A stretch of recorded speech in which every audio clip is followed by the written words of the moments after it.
2024년 1월 23일 쉴만한 물가교회 온라인 새벽예배 오신 여러분들을 주님의 이름으로 환영합니다. 오늘 우리들은 이사야서 63장 17절에서 19절의 말씀을 근거해서 우리들의 연약함을 도와주소서라는 제목을 가지고 함께 하나님의 말씀을 생각해 보겠습니다. 이스라엘의 백성들은 과거에 자신들의 조상들에게 베풀어 주신 은혜를 기억하면서 다시 한번 하나님께서 자신들에게 은혜를 베풀어 달라고 간절히 간구하고 있습니다. 63장 15절에서 16절의 말씀을 통하여 이스라엘의 백성들은 언약의 하나님께서 자신들을 돌보아 달라고 간구하고 있는데 그 내용을 생각을 해보면 자신들이 혈통적인 공동체가 아니라 언약의 공동체라는 사실을 강조하고 있습니다. 그리고 오늘 본문 말씀을 통하여 자신들의 연약함을 돌보아 달라고 간구하고 있습니다. 우리 다 함께 본문 17절의 말씀을 읽겠습니다. 여호와여 어찌하여 우리로 주의 길을 떠나게 하시며 우리의 마음을 완고하게 하사 주를 경외하지 않게 하시나이까. 원하건대 주의 종들 곧 주의 기업인 지파들을 위하사 돌아오시옵소서. 이스라엘의 백성들이 슬픔으로 가득 차서 하나님께 간구하고 있는 첫 번째 모습을 생각을 해보면 자신들이 어떠한 상태에 있는지를 고백하고 있습니다.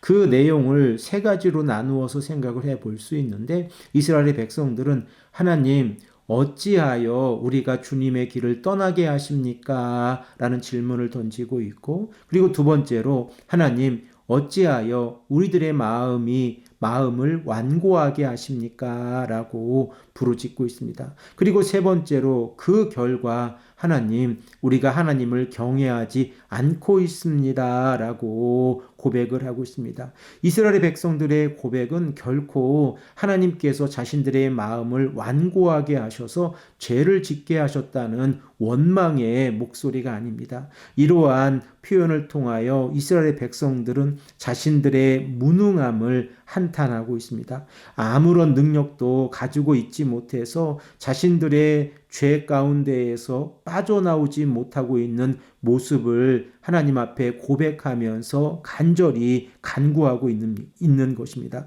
그래서 이스라엘의 백성들은 하나님께서 자신들에게 돌아오기를 간절히 바라고 있습니다.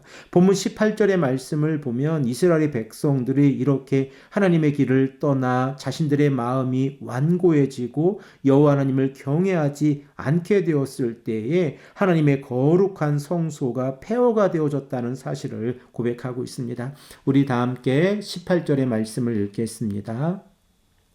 주의 거룩한 백성이 땅을 차지한 지 오래지 아니하여서 우리의 원수가 주의 성소를 유린하였사오니. 하나님의 백성들이 자신들의 죄 때문에 하나님의 거룩한 성소에서 쫓겨났습니다. 그런데 문제는 그 자리를 이방인들이 차지하였고 이방인들이 하나님의 성소를 짓밟고 있다는 사실입니다. 그 결과 하나님의 성소가 폐허가 된 모습을 우리가 18절의 말씀을 통하여 생각을 해볼 수 있습니다. 이러한 현실을 우리가 생각을 해보면 하나님께서 이렇게 어려운 상황 가운데에서도 이스라엘의 백성들을 구원해 주지 않으신다고 하면 죄의 결과가 얼마나 심각한지를 다시 한번 우리들은 생각을 해 보아야 합니다. 죄인들이 자신들의 잘못을 깨닫기까지 그 과정이 너무나도 어렵지만 하나님께서 이러한 모습을 바라보시는 모습은 더욱더 어렵다고 하는 사실을 우리가 깨달아야 합니다. 우리들은 죄 가운데 있을 때에 자신들이 하나님과 가졌던 올바른 관계를 잊어버립니다. 그 결과 하나님 앞에서 죄를 지으면서도 하나님 앞에서 잘못을 깨닫지 못하고 이로 인하여 하나님의 심판을 받게 되어집니다. 그리고 그때에서야 하나님 앞에서 자신들이 잘못했다는 것을 깨닫고 회개하게 되어집니다. 그러므로 하나님께서 이 과정을 바라보실 때에 하나님의 마음이 얼마나 괴로우실까라고 하는 부분을 우리가 생각을 해 보아야 합니다. 이렇게 하나님께서 자신들과 무관한 관계가 되어져 버렸을 때에 이스라엘의 백성들은 다시 한번 하나님의 긍휼을 간구합니다. 우리 다 함께 19절의 말씀을 읽겠습니다. 우리는 주의 다스림을 받지 못하는 자 같으며 주의 이름으로 일컬음을 받지 못하는 자 같이 되었나이다. 이스라엘의 백성들은 언약의 하나님께서 자신들을 돌보아 주지 않는 모습을 바라보면서 자신들이 마치 고아와 같아서 하나님의 긍휼하심과 하나님의 돌보심을 받지 못하고 있다고 고백하고 있습니다. 그러므로 하나님께서 자신들의 연약함을 돌보아 주셔서 하나님께서 자신들을 회복시켜 달라고 간구하고 있습니다. 그러나 우리들은 회복 이전에 이스라엘의 백성들이 자신들이 하나님 앞에서 무엇을 잘못하고 있는지를 철저히 깨닫고 회개하는 모습이 필요하다는 사실을 생각해 보아야 합니다. 하나님의 긍휼하심은 무조건적으로 주어지는 것이 아닙니다. 하나님의 긍휼하심은 자신의 잘못을 회개하고 하나님 앞에서 무릎 꿇고 하나님께 나아가는 자들에게 주어지는 은혜입니다. 그러므로 우리가 죄로 인하여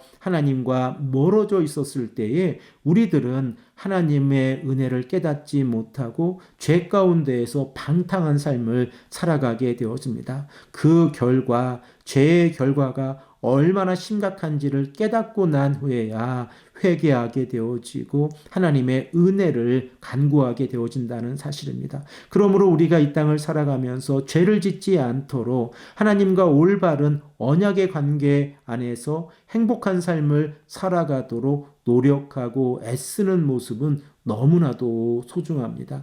이러한 모습을 통하여 우리들은 하나님의 자녀로서 이 땅에서 복된 삶을 살아갈 수 있기 때문에 그렇습니다.